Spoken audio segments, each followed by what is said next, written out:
Alright, so this is how we're going to replace this background and the umbrella, and it's not going to be the exact same umbrella, okay, I'm going to be honest. It's going to be an AI generated umbrella, but it's going to do its best to at least capture as much of that umbrella as it can in its duplication. So watch this, it's going to be really cool.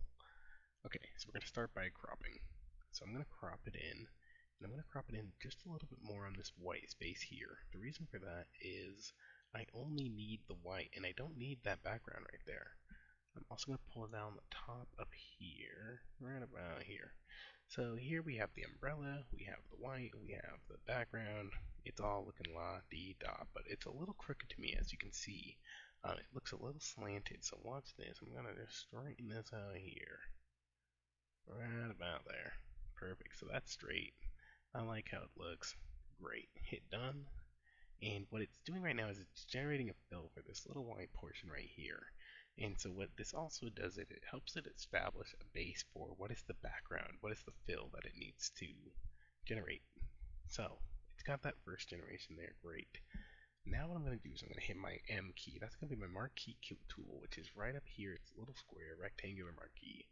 And I'm going to select from the top corner here all the way down, and I'm going to get right here where it's that white portion.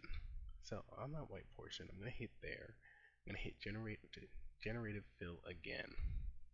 Okay, so here's where you have to get a little descriptive. I actually typed it out earlier, and here's what I typed in here that tells you really what you're trying to have it emulate.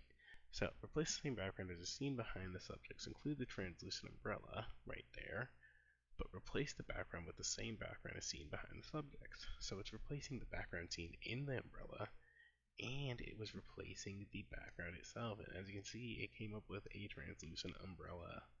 Now you can actually switch it around. So let's say we like this domed look, which I kind of like. It looks realistic. Perfect. Then save it. Now this looks even more realistic to me. I think actually this is probably the most accurate representation I have yet. So I'm going to go up to here where we have our file, and I'm going to export this as a PNG just because I need it to be a quick save. I really like the look of it. I'm of course going to add maybe a 3 to it. That way it changes the name.